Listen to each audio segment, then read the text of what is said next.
Good morning students. आज हम कर रहे हैं frame of reference. What is the frame of reference और फ्रेम ऑफ रेफरेंस की आपकी कितनी टाइप हो सकती है। तो फ्रेम ऑफ रेफरेंस जैसे प्रीवियस लेक्चर के अंदर हम थोड़ा सा कर चुके हैं कि भाई फ्रेम ऑफ रेफरेंस क्या होता है।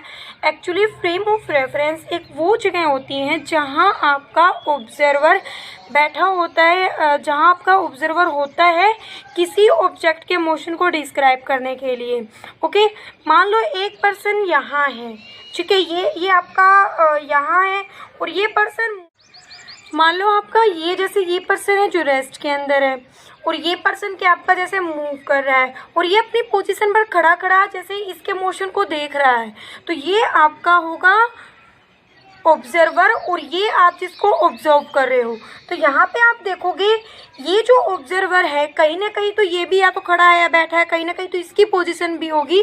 तो उस पोजीशन को हम बोलते हैं फ्रेम ऑफ रेफरेंस, जहाँ आपका ऑब्जर्वर होता है, ना कि जहाँ आप किसी ऑब्जेक्ट को ऑब्जर्व कर रहे हो। जहाँ आपका ऑब्जर्वर होगा वही आपका फ्रेम ऑफ रेफरेंस होगा। तो फ्रेम ऑफ रेफरेंस, अब मैथ के अंदर क्या लेते हैं हम, तीन आप कोऑर्डिनेट एक्सिस लेते हो, एक्स वाई जेड एक्सिस। तो अब हम क्या करते हैं, फ्रेम ऑफ रेफरेंस को मान लेते हैं सिस्टम कोऑर्डिनेट एक्सिस का जो attach to an observer with respect to which the observer describe position displacement etc of a moving object। मान लो जैसे कि यहाँ है आपका ऑब्जर्वर, यहाँ है, ठीक है, और इस पॉइंट पे आपकी ऑब्जेक्ट है और उसको ऑब्जर्व करना है। तो हम क्या कर लेते हैं, जैसे कि ये पॉइंट यदि वो स्पेस के अंदर है, 3 डायमेंशनल ऑब्जेक्ट होती है, तो हम क्या कर लेते हैं, 3 एक्सिस मान ली एक्स वाई जेड। तो अब इन एक्सिस के रिस्पेक्ट में वो इसकी पोजीशन या डिस्प्लेसमेंट को बताएगा। तो यहाँ पे क्या मान लेते हैं एक्स वाई जेड, क्योंकि तीनों एक्सिस प्रेजेंट है तो वो पॉइंट क्या स्पेस में है, तो एक्स वाई जेड उसकी क्या हो जाएगी, पोजीशन।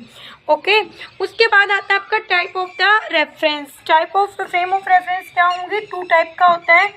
फर्स्ट टाइप होती है इनर्शियल फ्रेम ऑफ रेफरेंस,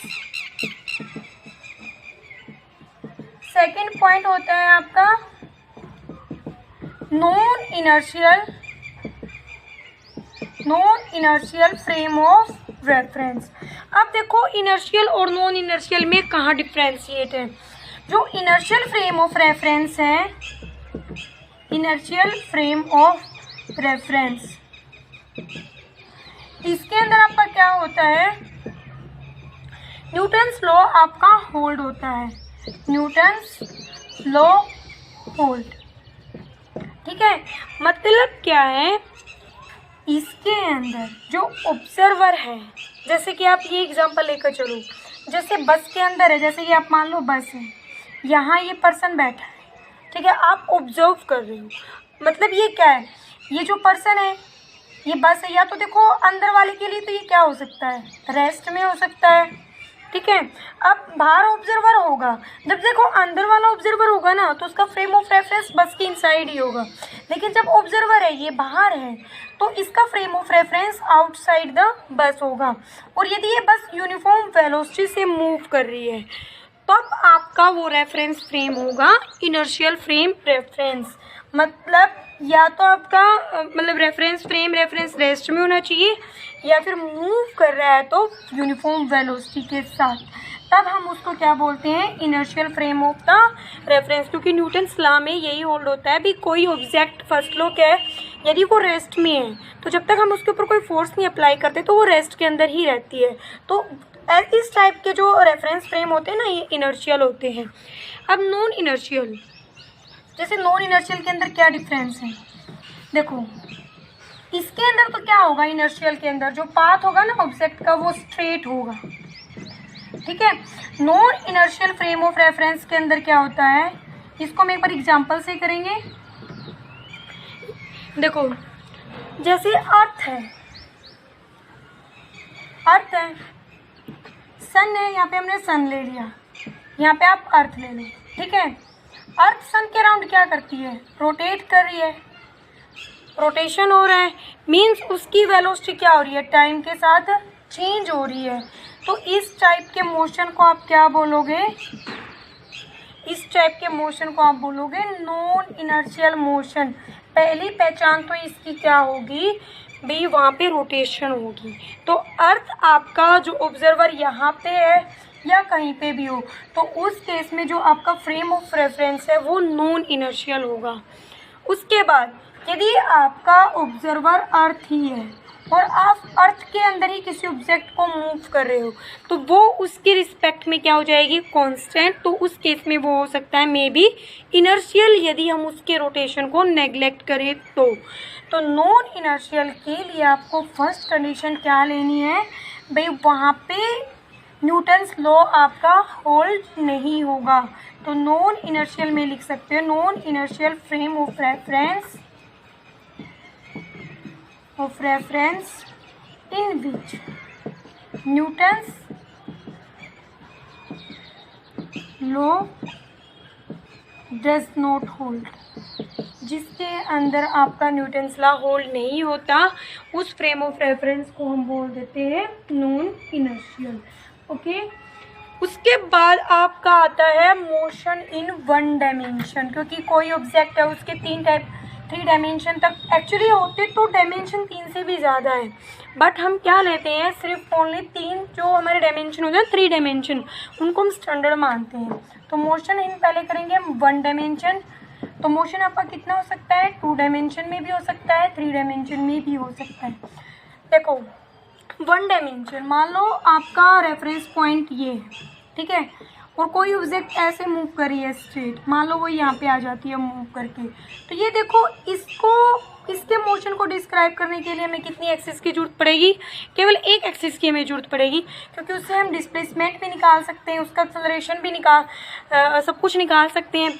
यहाँ मान लो आप स्टैंडर्ड एक्सिस जिसको कौन सी ले रहे हो, एक्स एक्सिस, तो यहाँ पे केवल क्या है 1 एक्सिस की रिक्वायरमेंट है, यहाँ पे हमें वाई और जेड की जरूरत नहीं है।